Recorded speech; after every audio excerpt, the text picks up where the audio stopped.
Welcome to Doctor Who, Time and Space, and today we are here to review episode 5 of season 9 of Doctor Who. It's The Girl Who Died.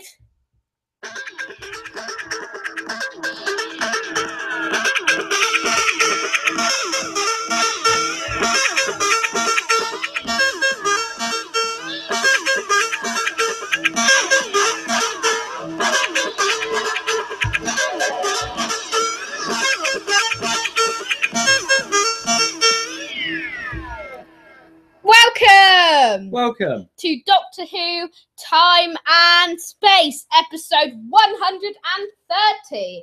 I'm Lewis Moon. and I'm the able assistant, Deacon. We're back. We're back. Yes. Our weekly slice, again. A weekly slice of action. We've been here for like over 130 weeks because when we began, we weren't on every week. But now we are. Now there's no escaping us. In fact, sometimes we're on twice a week because sometimes we do vidcasts as well. Yes. So what do we have on this week's slice of Who? We have a good slice of Who, where we will be reviewing The Girl Who Died. But would we snap it and let it die? Or like the Vikings did to the Sonic sunglasses? Or will we let the episode live and defeat the rest of the episodes with electric eels? Oh, we'll also thanks for that. We'll also be sharing with you the latest news from the Whoniverse. We'll be giving a preview to The Woman Who Lived, which we are going to be watching live, the first one in season 9. We will. Together. Yeah, because we've not got to watch any together yet, have we? We'll also the other thing, we'll be having a discussion around something. I'm not sure what we're discussing. What are we discussing today? Guest stars. Top guest stars. That's right. Yeah. Okay, so if we should we kick off then first of all? Yes. with the review? Okay, Girl Who Died review. I think it's your turn to do a roundup.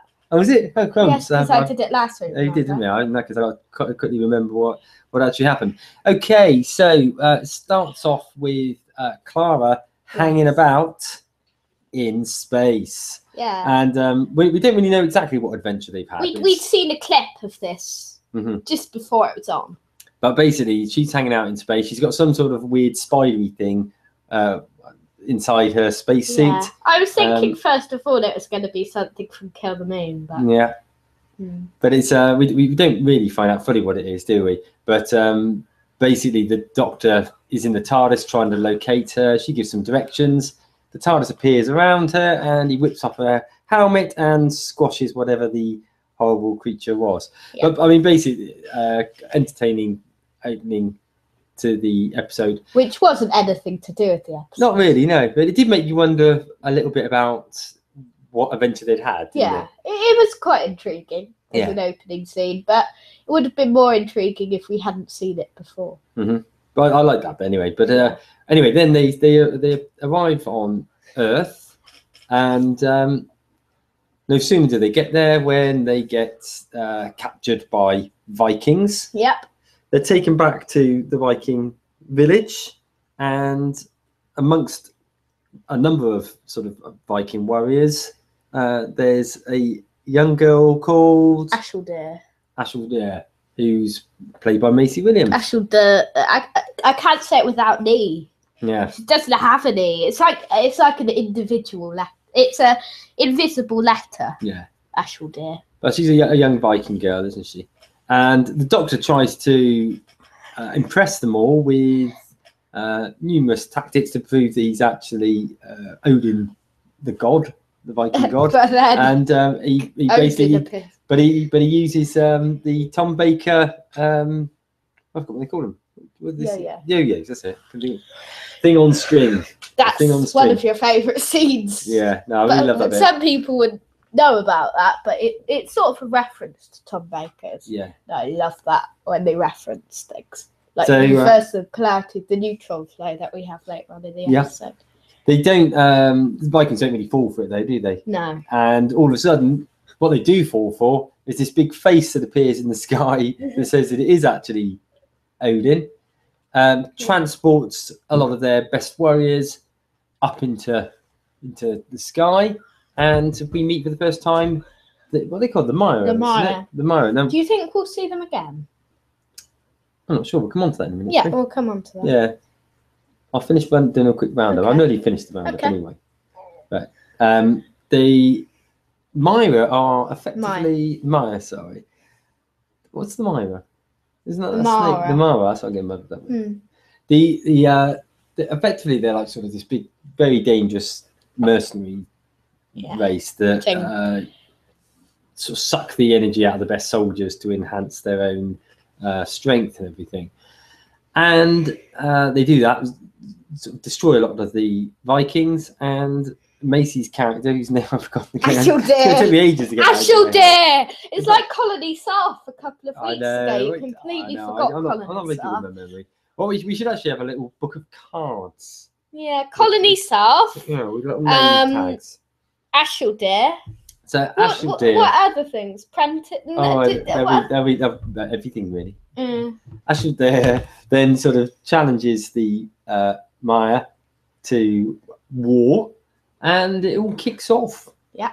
Is that enough of a sort of introductory statement? And before you watch, I didn't give a spoiler alert, didn't I? No, you didn't, did you? But we haven't really given too much we haven't really given too much away. So now we're going to give a spoiler alert. So we've only ruined the first 20 minutes. Yeah, but we haven't told you who Maisie Williams is. No, we haven't. No. So turn off now if you have not yet watched Girl Who Died. Because if you haven't, then go and watch it now. Yeah. Should I talk about my thoughts on the episode? Yeah, you give your thoughts, then I'll give mine. Okay, so I thought this episode was quite a good episode. It isn't as good as the other ones in the season, but you expect that. It's sort of a bit more of it's an enjoyable romp, like Robot of Sherwood, but a bit better. A lot better. And a lot better. It's all right. Not one of the best ever episodes, but it gave us some great new characters, some great new monsters, which called the Maya, which are a tiny bit underused. Maybe not underused is the word. I don't think underused is a word. Easily defeated. This is what I heard on something else, and I agree that they were a bit too easily defeated. They were. But for the deadliest mercenaries in the galaxy. Yeah, they were. But I think if you look back over the majority of your episodes, the creatures, whoever the villain is, even down to the Daleks, the Cybermen, their threat is always far worse than their actual. Yeah. I mean, in the end, the Doctor usually defeats things fairly easily, doesn't he? There's not many times you're left with a real, oh my God, how's he going to get out of this moment? Yeah. So I thought it was very enjoyable. It the Maisie Williams hybrid thing, which we'll go on to a bit later. Sorry if you didn't hear the spoiler alert, but we did give one, so it's your own fault. Yeah. So yeah, and I liked the idea of that. I know some fans were disappointed, but it's kind of better that she's not a returning character, because that could get a bit predictable. I think the Missy storyline got a bit predictable because everyone was saying, it must be the Master. And by the end of it, by Dark Water, it wasn't as unpredictable as it should have been. And I like the way how people were guessing, but they didn't actually get it right. Nobody probably got it right. I think the thing is that if you look over this season, probably more so even than last season, there's so many references back to Old Who. And this episode, we got reverse the polarity of the neutron flow. We got the yo-yo. We got the Doctor's face from the fires of Pompeii. Yeah. We've got lots of things. Yeah, and therefore, we actually do really need a further one, i.e. recurring character from the past. So it's nice to add a new character into the universe. Really. Yeah, so overall I thought it was a good episode, but what did you think? I think I liked it more than you. Yeah. Actually. I think you did. Last week I was very negative on Before the Flood. Mm-hmm. But there were some moments when I said, it's all right. There were some great bits, but overall it wasn't the best. I still but think the first three I was amazed by. I still think actually the Before the Flood episode, when you watch it again, you will like it a lot more than what you did. And I think it was only because the first, I know I said this last week, I'm repeating myself to a certain extent, but because the first episode of that story was so good, the other one had a lot to live up to and didn't live up to it, but it was still really good. With these two, I'm going to be a bit more negative because if people don't like it, I was really positive with the first three, wasn't I? I was amazed by that. We didn't have many negative. Definitely on 2 and 3, we said that we couldn't pick out a bad scene. Yeah, but with 1, we did pick out a couple. But overall, it was a great episode. Yeah, what I really liked about this one, and I'm not a big lover normally of the more light-hearted episodes. No. As you know, I'm always whinging about David Tennant's era for that very reason. And you were moaning when Donna made a brief appearance, but we'll talk about that in a minute. So I don't normally like it. The episode could have quite easily fallen into the foppish category. Yeah. And to be honest, if you'd had Tennant in it, it would have been. But everything you say, everything is with him. But Capaldi was brilliant in it, actually. Yeah. I thought the humour in it was really well played, and I think what made it work even more so was the humour was there for a big chunk of the episode, and then it switched completely. And at that point, it reminds me a little bit, and I think again I made this comparison. I can't remember whether I made this comparison on the episode last week or whether it was when just you and I were talking about it. Yeah. But sometimes the villains are there as a secondary character in many respects. Oh yeah, we mentioned that. What did we mention? That I think about the Fisher King because we mentioned the Scorvox Blitzer. Well, that's exactly what I was going to go into. I remember sitting down there and talking about that. I think it's exactly the same with the Maya. I think they were secondary characters really. They looked cool, but they were only really there to ensure that Macy's character got bumped off. Yeah. When they really that was the reason that they were there. It was as a lead-in and a fairly light-hearted lead-in to the death. The what happens afterwards. Do you want to explain a little bit about what happened afterwards? In the second half bit? Well, after the Maya was defeated, we found out that Ashildr was just had died. Mm-hmm. Like we expected, because the title's called The Girl Who Died. Yeah. Who else would it be? Because we've seen pics of Clara in the Zygon one and everything, and I'd completely forgotten about that. Since it was the title, I'd completely forgotten. That I completely forgot about the Dr. Face thing, and I thought that would be in the later episode. But I was going to say there was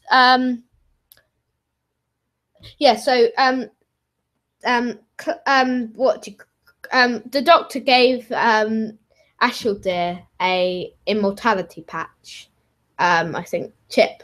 And which was one that came from the Maya, wasn't it? Because they used that to basically renew cells and its immortality. Yeah, basically. So later on in the episode, that last scene, we had Maisie like circling around, and she was looking very happy to be like immortal at the beginning. And then by the end, she was sort of getting a bit more bored and angry. Well, probably because everybody she loved would grow old and die. Yeah.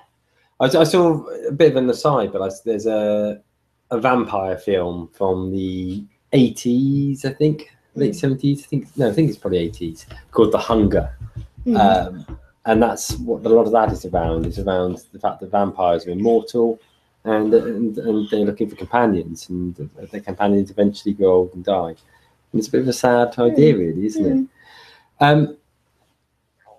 Should we talk about our favourite bits? Yes. So my favourite bit was actually that end scene when Ashildr was circling around. Right. Yeah. And that was quite an effective ending. It grew on me, let's say. At the beginning, I wasn't too. I didn't like it much, but then it grew on me with the idea of the hybrid and everything. And also another scene I liked was the bit when the Doctor's there and trying to be a fake Odin, and then Odin comes up in the sky. Yeah, I love that. I think that's really funny. I also really loved the bit when he's trying to train them up. And he's got kind of like Lofty, Noggin the Nog, and Sweeney Todd. Yeah, I thought that was really, really, really funny. To be honest, I'd say I think I probably enjoyed this one more than you. This is one that you weren't looking forward for so much anyway, were you? Yeah. So what I said after the episode was on, I wasn't as disappointed as I was with Before the Flood, because I didn't really have high hopes for it before the episode ended, and it was better than I expected it to be. So it was better than I expected, like I knew it would be, because I was really not looking forward to it until that second when Clara was there, and I was starting to think, yay, it's Doctor Who again. Looking forward for it. I really like the idea of the new character they're doing. Yeah, but Ashildr, do you think she's going to return? I think she will. Yeah, I think she'll be a bit like with the song. She'll pop up every now and then. But it's great. It's great. Amazing in it. She's brilliant. She's brilliant. Maybe in the Christmas one, Ashildr will meet with a song. Maybe. Good little actress, and it's I don't know. Actually, her character had sort of similarities in many respects to Arya from Game of Thrones. Yeah. Insofar as she's like a tomboyish sort of character, didn't really fit in. You can see that. I thought there was a lot of really strong moments. Yeah. The ones you've mentioned. I thought the opening sequence was great. Oh, that was great. But the thing that spoiled it was that we'd already seen it before in a clip. I guess so, but I mean, that didn't really... But still, it was a great sequence. There was also, as you mentioned, about the bit with the yo-yo and everything, and the fake Odin. The bit... I really like the bit when they get beamed up, and Clara is basically, I don't know whether she's really getting anywhere. She's trying to be like the Doctor, isn't she? She's talking like the Doctor would talk, and then Macy comes over and ruins it all by basically challenging them to war. Yeah, I like it when it has an explanation to the Doctor's face and how he's actually the bit of a flashback scene, and how he actually got like Caecilius's face, or however you say it. I mean, that bit worked really well anyway, didn't they? I mean, I haven't actually seen Fire. Was it called Fires of Pompeii? Fires of Pompeii. I've not seen that episode anyway. So it doesn't mean a great deal to me. But what I did really like was how they linked that in with some of the stuff from the first Capaldi episode. Deep Breath, yeah, where they had the... Let's put that on the cards, Deep Breath. Deep Breath, yeah. Just have everything on the cards.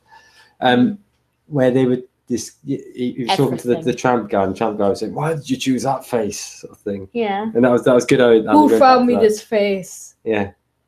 It was brilliant how they brought that bit back. What was it? There's another bit that popped into my head that I really loved about this episode. Just trying to scan my brain. Yes. Benny Hill. Oh yeah, that was great. I mean, I do agree with what people said, that the that they were defeated very easily. You know, in the end, Yeah. they were just defeated by And what I said. a little bit of electricity and a little bit of imaginative dreaming with a big dragon. Yeah. But I did find it very funny how how it was I like that. recorded on an iPhone and they had the Benny Hill theme on. That was very sort of Doctor Who. It was probably very Tennant and Smith era Doctor Who, Yeah. to be fair. But this series is lighter than the last series. But if you think about it, the first two we had a darker sort of tone. So I think this is the perfect place to put it, because there's the first two about really dark storylines. They might have funny bits in, but they were quite dark storylines. And then we have like tonight's one, and we have the Zygon one, which are going to be a bit darker. And as we know of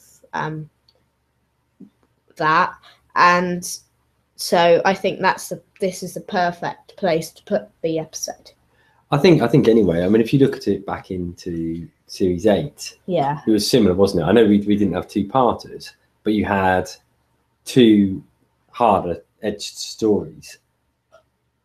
They weren't dark, were they, as such? What one? But you had two that were quite intense in terms of the first one. I've forgotten the name of it. Deep Breath, and Into the Dalek. And then you had the light-hearted one. Deep breaths on the cards. So. then you went into the light-hearted one of Robot Sherwood. So I guess they've done a similar sort of thing this time, haven't they? Yeah. Do you think there'll be any other really funny ones?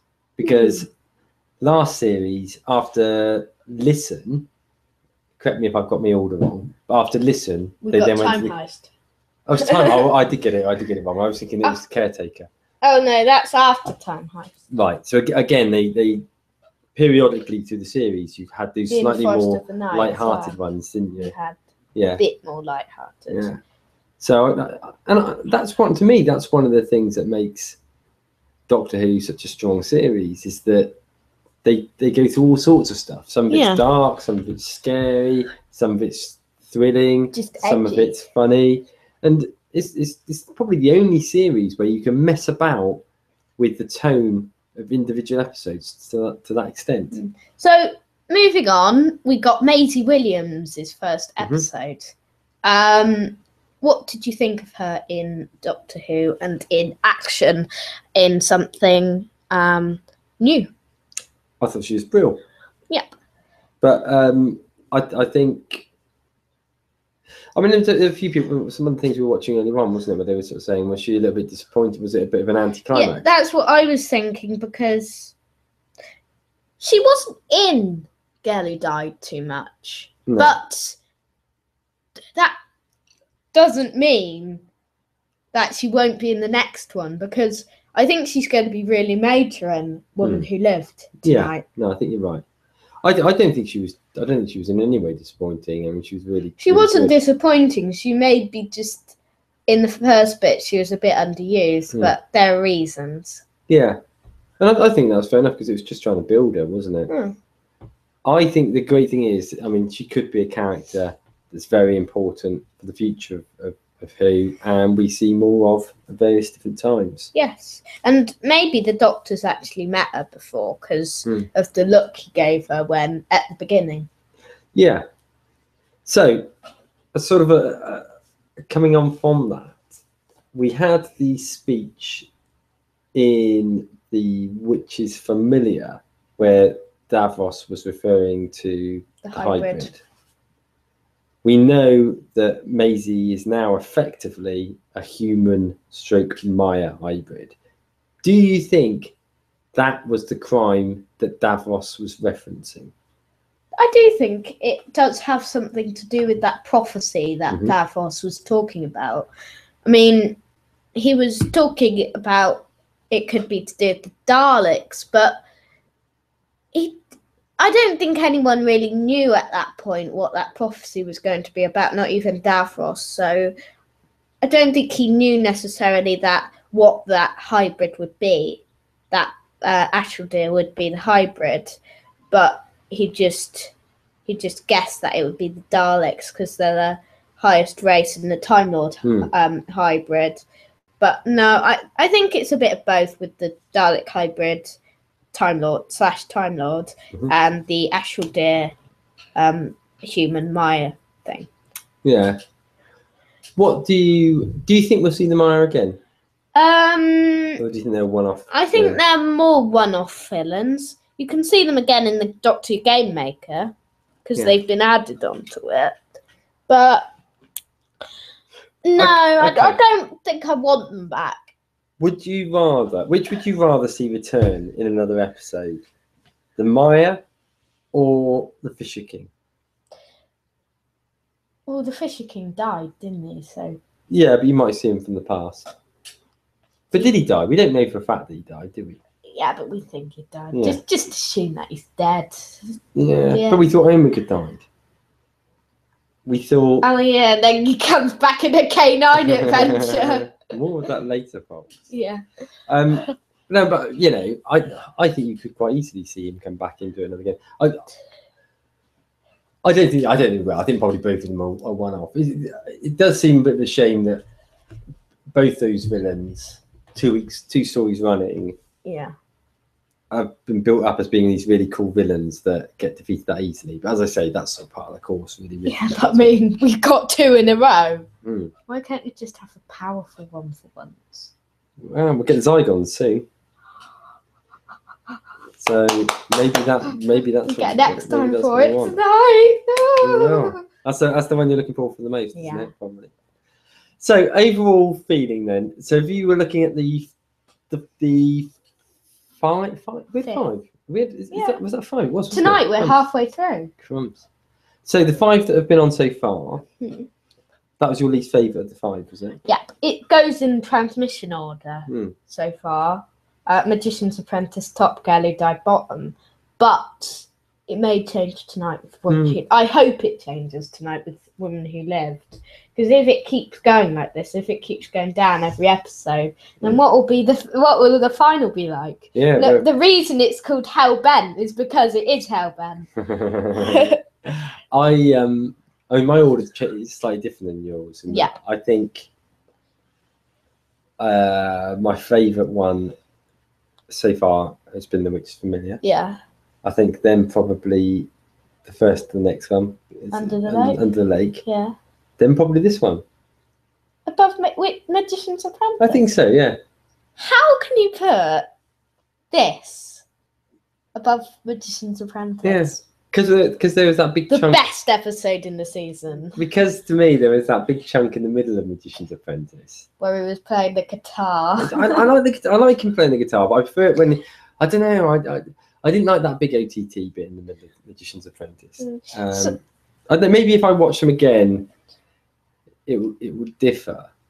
I think this episode, if I was going to round up on this episode... Don't give it a score out of 10 yet. No. But I think it's probably one of those stories that people will either really like or really dislike. Yes, which most people have said dislike. Actually, I'm not sure about that. I read a lot more positive comments about it than negative comments. I read a bit of both. Yeah, I did read some of both. Yeah. But the people that liked it really liked it. What do you think? I mean, the people who liked it thought it was all right. What I read. Yeah. Okay, so can I give an overall story, like an overall thing? Yeah. Or do you want to mention a few more? Well, the only other thing I was going to say is it is probably the weakest of the Jamie Matheson ones. Definitely. But he has set a pretty high bar. Yeah. Because his episodes in series 8 were fantastic. 2 of the best episodes from that series. So I still think he's jumping out. I still think it was a fantastic episode. Even though it had humour in it, I found it funny. I chuckled. I thought the really clever sort of change halfway through it. Can I ask you a question about it? Yes. Do you think it was best that it was a one-parter, or would you like to have seen the characters extended a little bit more and moved it into a two-part story where you would have seen a bit more threat from the Maya? I don't know. I don't really care. I think it worked as a one-parter. Yeah. To be fair. I don't really It felt well. mind It didn't feel rushed to me. No. I do agree that probably the Maya could have been made a bit more intimidating, but I'm not. Maybe just a scene where it showed them smashing the village a little bit more. Maybe. Yeah. So. But that's about it. Can I give my overall round? Yeah, of course you can. So I thought it was a good episode with some good scenes, but not as good as the rest of the other four. It was enjoyable. The Maisie Williams idea was different. Well, kind of different and unexpected. And we had some great new characters, and the names were entertaining. It was a very entertaining story, so I'm going to give it a 8.0 out of 10. Okay. I'm going to give You need to do a roundup first. Do I? Yeah. Okay, I haven't thought of one. Just do a roundup. Okay. I think it was a good, fun adventure. Some great looking villains. The episode looked fantastic, yet again, as the whole series has. Capaldi's performance was superb. Cara was really strong in it. Cara was really superb. Maisie's character, Ashel Deer, was really. You can't see that. Was really good. But a few weak moments. Yeah. But not really. Just what the series needed, I think, to give it a change of pace. Yeah. Great ending with a good lead in really to what will probably become a fairly big, important character for the future of Who. Just one negative point really from me. Yeah. It had Donna in it for a few seconds. So, what do you rate it out of 10? I'm going to give it 8.8. Because I really liked it. I really, big chunks of it was like buddy movies. Someone on the comments gave it a 0 out of 10. Did they? Yeah, but see, I think a lot of people also said it. There's a few people I read that said it was their favourite one so far this series. Yeah, I read some. So I think it. A very split opinion. I think it is. But to be fair, I guess if you look at the comedy ones or the more light-hearted ones, generally they tend to split opinion. Yeah. But I think you have to have them. I think it's one of the things that Who's about. Yeah. Whether you're talking about Peter Capaldi with his spoon, or you're talking about Sylvester McCoy with playing spoons. Yeah. So and long may it continue. We one of its strengths, as I said earlier, was the fact that it can flip between different styles. So Girl Who Died gave a lead up to Woman Who Lived, which is on tonight. Oh, more Maisie. 2020. Ashel Deer's back. Ashel Deer, yeah. Yeah. You've actually remembered that. Yeah, I don't think I can forget it now. I think it's embedded in my brain. It's actually embedded in his brain. Yeah. Oh, I'm so excited. I still can't remember the name of the first episode with Capaldi. Deep breath. I do really. No, Girl Who Died. I want the Woman Who Lived synopsis, which I'll get in a sec. This is the episode which has the "What took you so long, old man" scene in. Yeah. So but it's a bit less excitable. Okay. Well, I guess the thing is now, isn't it? We know what she means now by "what took you so long." Yeah. Because it's quite a few centuries later. England, 1651. The deadly highwayman, the Nightmare, and his sidekick stalk the dark streets of London. But when they find loot that's not of this world, they come face to face with the Doctor. Who is the Nightmare in league with? And can the Doctor avoid the hangman's noose and protect Earth from a devilish betrayal? So, this is the first one that's written by Catherine Tregenna. Yes. Ever, isn't it? Yes. Who? Follows on from presumably from the last the last episode. Yep, it does.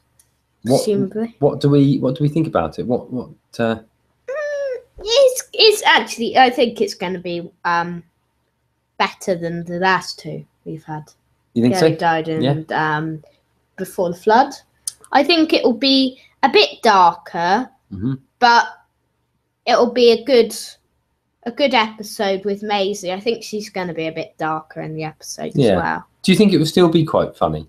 Do you think it's still going to keep a humour edge? I think Sam Swift, played by Rufus Hounds, is going to be a bit more. Oh, he's in this one, is he? Yeah. Okay, yeah. I think we're going to see humour a lot more in this series. Probably humorous bits. Yeah. Even in the most, because if you look at it, probably all the episodes have had humorous bits in them, haven't they? Light-hearted moments. Bar possibly the third one. I don't think I had anything funny about it. The cards. Oh yeah. Yeah. Do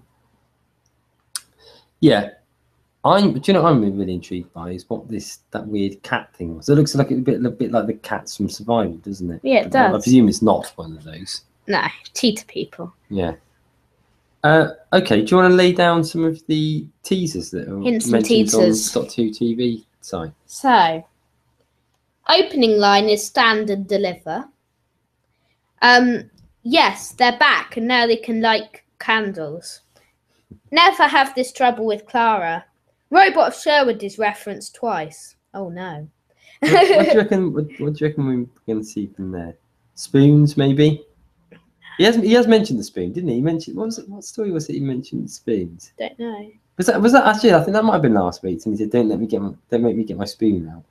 Something like that. He did in one of the episodes. You don't forget the man who saved your life. The Doctor might bump into Santa or 11 in here. How many people have you killed? Ashildr is a witch, but not familiar. I've been following it across the galaxy. Who caused the Great Fire of London? I'm interested in that bit. Sorry to interrupt you, but the reason I'm interested in that is because I can remember the Visitation, and the Visitation started the Great Fire of London, didn't it? Yeah, I'm sure it did. I'm pretty sure, if I remember rightly, the ending of that story ended with Pudding Lane and flames coming out. I can't remember what caused the fire. No. Because it's been a while since we watched the Visitation, but...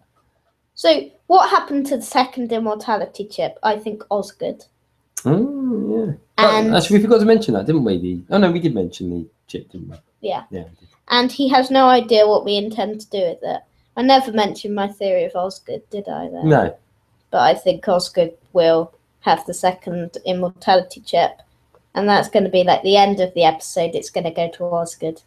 Because the next episode is the Zygon one. Okay. I don't disagree with your theory. Yeah. I think it's quite a good theory. But I think if that does happen, I think what the way I see it happening is that Maisie will give will give the Doctor back the other chip and will basically say, immortality sucks. I could never force somebody else to live like I did, or something like that, and we'll give the Doctor it back. Now, it may be the Doctor then gives it to Osgood, who knows? Yep.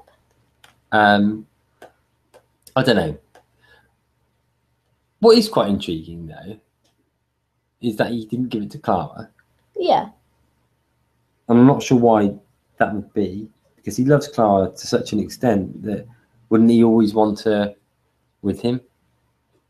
I mean, the Doctor, it's interesting, isn't it? Because sorry, going back to the other episode again now, and we finished our review, but the Doctor realised when he went back to the TARDIS that possibly he'd made a really, really big mistake. Yeah. But he got caught up in the emotion because he didn't want her to die. So that's going to be interesting to see how that pans out. Yeah. I think. So was there some more hints? Because I interrupted you, didn't I? Yeah, this is the second batch. Okay. Okay. Do you ever think or care about what happens after you've flown away? You really don't want to know why those pages are missing. Why haven't you made her immortal? I'd imagine. Yeah. So that's probably probably reference about back Clara. to Clara, isn't it? So, yeah. like KCI1WITHC1WY. I've left you alone too long. What took you so long, old man? The doctor discovers £30 can go a long way. His is opening an old friend is mentioned. He was going to have to keep an eye on you. He wasn't quite swift enough. This is what you made of me.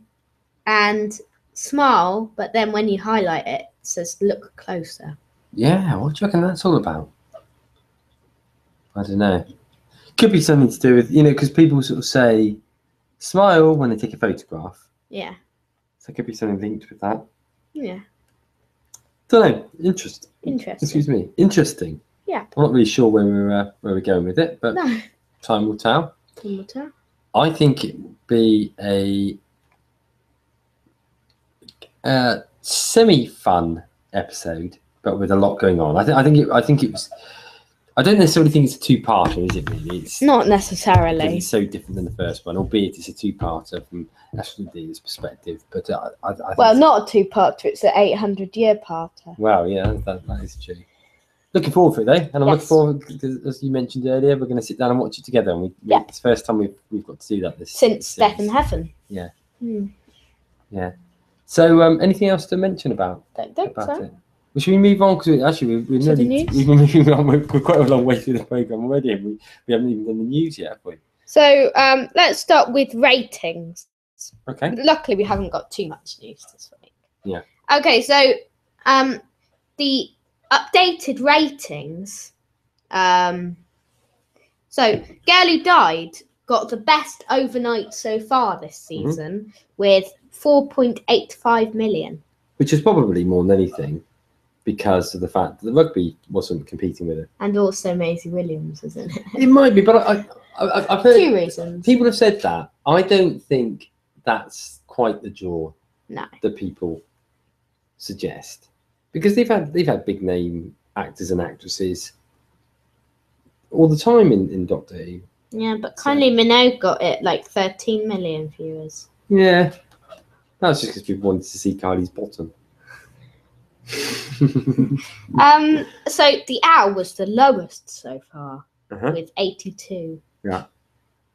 Which I think you can understand because it is going to be one of those episodes that people like. But I don't agree with the appreciation index things. Well, we looked at it last year, didn't we, over season 8, and some of them were crazy, weren't they? So last year, the AIs were 82 for Deep Breath, 84 for Into the Dalek. Yeah. The more it goes up, the better it gets. AI for Robot of Sherwood was 82. Listen AI was 82. Yeah. The same as Robot of Sherwood, and it was lower than Into the Dalek. I'll tell you Time Heist 84, 83, 82, 85. So to Time Heist, which is probably one of the weaker stories in that season, had a really high rating. I think there's a reason for that, mind you. And I think what we've got to remember sometimes is that we and a lot of the people that we read are Who fans. Yep. And therefore view episodes differently than John Smith. Yeah. And not the Dr. John Smith. You know, your regular everyday Joe will watch things differently. And that's why probably Listen is probably fantastic from the perspective of a Who fan, but maybe not to somebody that's watching Doctor Who for the first time or is just watching it with their family or something like that. But Mummy Onion Express got 85, like Dark Water and everything. Yeah. So that's quite a good one. Yeah. Now that one, I think there's a reason for that as well, because I think one like Mummy on the Orient Express crosses both. It's an episode that Who fans and your average Joe can enjoy to the same extent. Also, we've got final ratings for Before the Flood. Yep. Wait a sec. So does this include the iPlayer ones? And it's 6.05. No, it doesn't include the iPlayer ones yet. I'm still sure that these figure ratings are going to shoot up once you get the iPlayer built into it. because I think a lot of people watch things on the iPlayer now. So today we got some exciting, or maybe not so exciting news about K9 to battle Omega in movie Timequake. That sounds great. I know, set for cinemas in 2017. What do you think about this? I think it'd be fun. Yeah. The only downside of it, from my perspective, is I think it probably knocks on the head any idea that we've had of Omega appearing back in the main series of Who. What do you think Omega will look like for it? I don't know. I mean, presumably the Doctor isn't going to be in this at all, is it? Probably not. I wonder who will be there with K9. It's been written by Bob Baker, the creator of K9. Oh, really? Okay. Did Bob Baker actually? I should know this, but I don't. I think he wrote The Invisible Enemy. But that's what I was going to say to you. Is Bob Baker a writer of Who stories? He did. Okay. This is sort of what we always find out on this. I'm quite happy to admit that I don't really know that much, whereas you're the brain box of the duo, aren't you? I think it'd be fun. I think they're obviously aiming at the child market. Yes, probably. So I think it will be. It will be like more that. Sarah Jane type. It will also be like that spin-off season, that Australian spin-off season. I've never seen any of that. Neither have I. Be interesting to see something, see what it's like. Look. Yeah, it looks more like the more modern version of K9, doesn't it? Yeah, it is the more modern. Yeah. So what are you thinking? You want to watch it? Yeah, probably. Yeah. I just saw Wallace and Gromit mentioned. Why did I see them mentioned in that article? Curse of the Wearer. Bob went on to co-write with Nick Park the Oscar and BAFTA winning Wallace and Gromit series of film shorts, as well as the feature film The Curse of the Wearer. So that would make you think it's going to be a bit more light-hearted and stuff like that, which you would think. Yeah. You'd think that anyway. Bring it on, I say. Yeah, bring it on. So we're looking forward to see Timequake, but also we're going to wait a little bit until more news comes out to judge a bit more on it. Okay, I'm going to set a question. Although we are going to wait till we know too much, I'm going to propose something to you. Yeah. In one corner, Timequake. In the other corner, Class. What would you most want to go and watch? What excites you the most? I don't know. No, it's difficult because we don't really know too much about Class yet, do we? We don't really know too much about this yet. I can't decide yet. It's too early to decide. Watch or listen to this space. Yes. Listen to this space. This time and space. Listen to this Doctor Who time and space. So, any other news, or does that round up the news? We've got some more news. It's not like we're going to have like one piece of news or something. You never know. Might do next year. Did you want to mention that rumour you read earlier on? Yeah, I read a rumour that Doctor Who, that there'd be Doctor Who season 10 was postponed till April 2017, and that's what was it? But he was also talking about the future Capaldi, wasn't it? And that Capaldi may leave in Christmas 2016.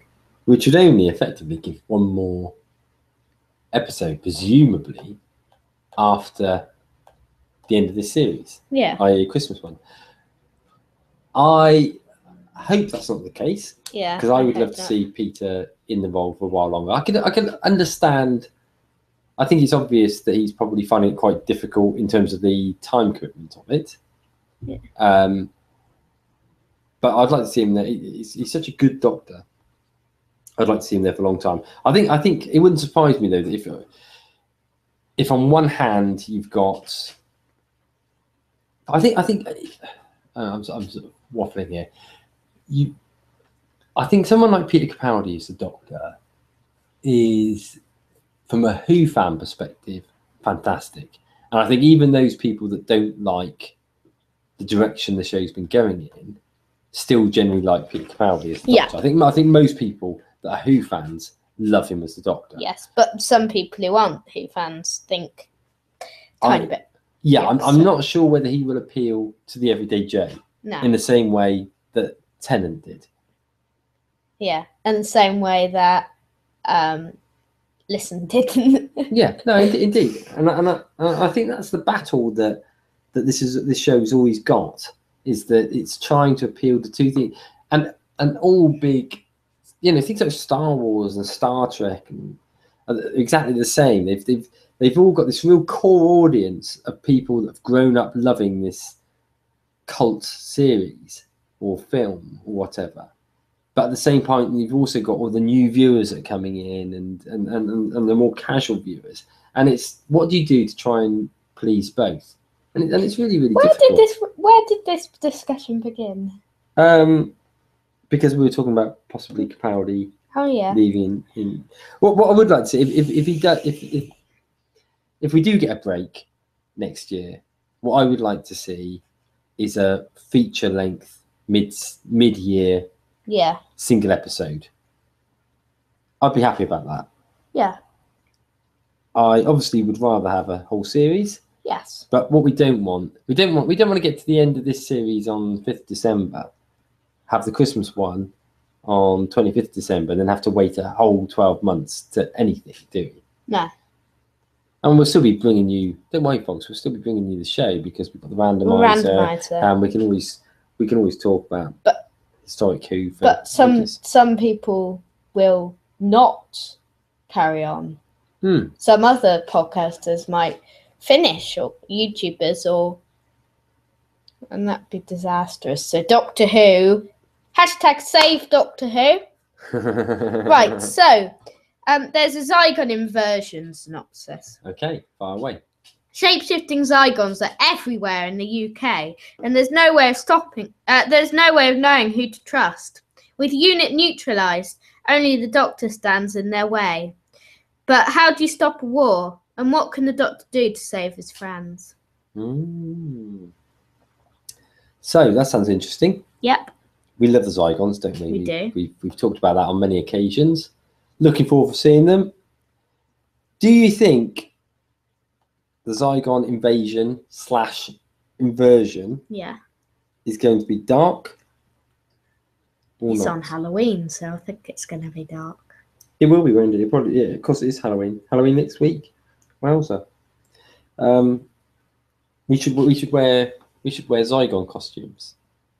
Yeah. Anything else to say about Zygon inversion or invasion?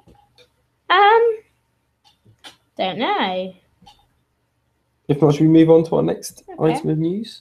If we've got more? Yeah, I think we've got a couple. I don't know. Let me look if there's any more.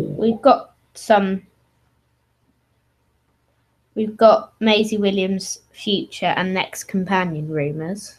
Okay. So Maisie Williams has been speaking about her character Ashildr and whether she thinks fans can expect a return following this weekend's episode.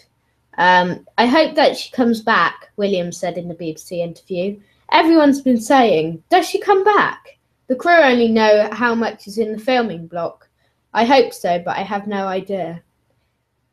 She adds, I know they've had characters similar to Ashildr and hope and that have come back in future episodes and future series, so we'll see. I think there's a good chance. So you can see the video in the show notes. Yeah.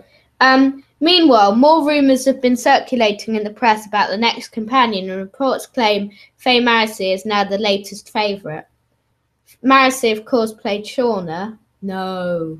In last year's festive special last Christmas. Shauna was great. No, she wasn't. It's the only reason. No, it isn't. It isn't just the dance scene. That's just the main bit. I think she'd be good. A source apparently told Daily Star, everyone thinks Faye not me, will be a great sidekick, and the fact she's been on Doctor Who as another character before doesn't matter. Yes, it does, because she was not a good character. So people think that she might come back as a different character. Ladbrokes have given her odds to 6 to 1 to take on the role. Earlier in the year, Marcy said she would definitely go back and do more Doctor Who. Whether they'd have me back, I don't know. Now, see, I actually think that the story they gave to Shauna was classic Who companion stuff because she was at a real loose end, wasn't she? I think she'd make a brilliant companion. I really do, and I think you'd grow to love her. Nah. Okay, so we move on to our final section of the show, which is top guest stars. Top guest stars. Do you want to explain a little bit about it?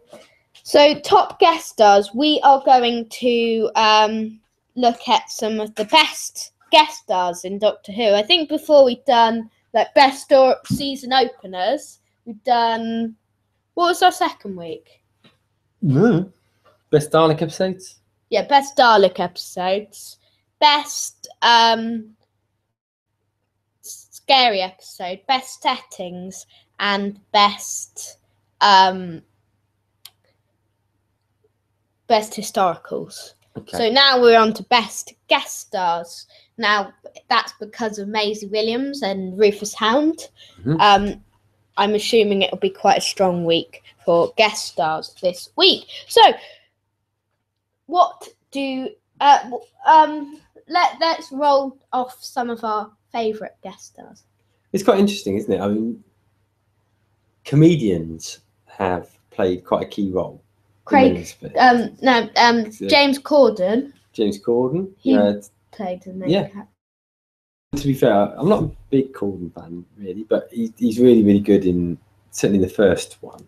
Yeah. I forgot what it's called. Lodger. The Lodger, yeah. You had David Walliams, sorry. Yeah. I liked him in it. Gibbous as in the God Complex. Yeah. You had there was another one I thought of just a minute ago. Oh, Frank Skinner. Yeah, Frank Skinner. Of course, he was great. He was really, really good in Mummy. And of course, you had Ken Dodd in. Don't remind me of that. My eyes are burning. That was probably one of the most cringeable moments ever, wasn't it? In Who. It's funny, isn't it? If you go back over the years, if you go back into classic Who, guest star appearances weren't so prominent. Yeah, I would suggest they never really happened. No, I mean you had recurring characters, or recurring actors, I should say. Yeah. Actually, I'd say that'd be an interesting one to do in one of these discussions in future. Would be recurring characters. Yeah. We should. I mean, that would have been quite a good one for this week, actually, wouldn't it? Because Maisie's coming back. And also last week we had the 12th Doctor face explanation. Yeah. So it would have been a good discussion. But maybe we can fit that in with something later on this season, or else outside of this season. Yes, we'll just do it sometime. We'll do it anyway. Do it! That. What do you think? Who do you think is the best guest that we've had? I don't know. Obviously, we've had like Frank Skinner and Kylie Minogue and James Corden and David Walliams, but it's hard to say who the actual best person is. I'll tell you who was good, and his name's just Richard E. Grant. Oh yeah, he was good. Yeah, he was great as Dr. Song. He was really good. And also in that episode, what's the guy? Ian McKellen was in that one. Yes, as the Great Intelligence. That's right. But he was a bit underused. Yeah, we only got his voice, didn't you? John Hurt.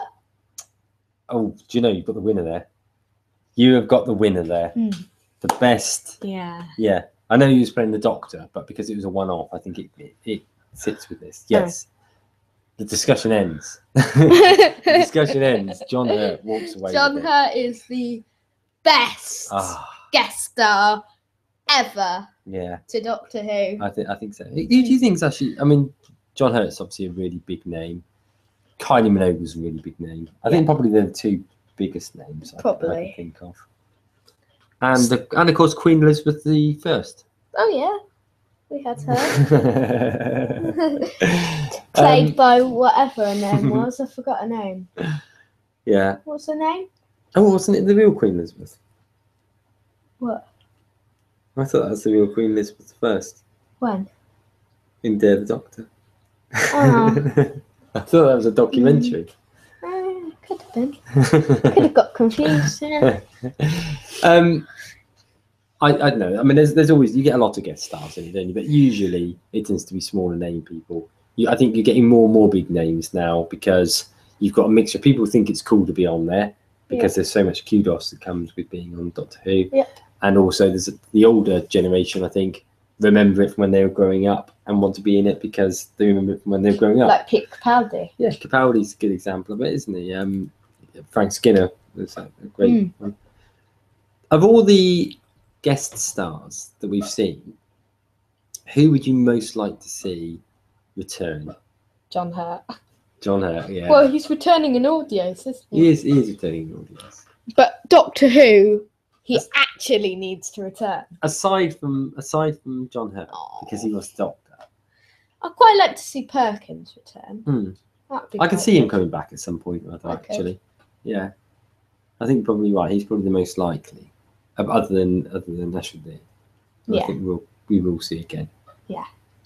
So obviously we will see Ashwell Deer in tonight's episode. We will. We're looking forward to it, aren't we? Is that the end of? I think it is. Yeah. I think we've been talking for our usual hour or so. So remember, Ashwell Deer's back tonight at 8:20 p.m. For The Woman Who Lived. So next week on episode 131, we are reviewing The Woman Who Lived. That's right. We'll also be giving you a little bit of news, as we always do. We'll give you a preview for the Zygon invasion. And we'll be having some form of discussion like we had. Tops. A top something. People that enjoy listening to us, catch us a little bit later on this evening, before the Who episode goes out live later. Yep. We'll be doing one of our Behind the Sofa top fives. Yes, with the 5th Doctor, Peter Davidson. Also, we're going to give you a short video about something new that we're doing. Something we're planning and that you could get involved in. So keep stay tuned for that later in the day. So enjoy Woman Who Lived at 8:20 tonight. Or if you've already watched it, then hope you enjoyed it, because you might be watching this after the episode was on. So it's goodbye from us. Goodbye. Bye.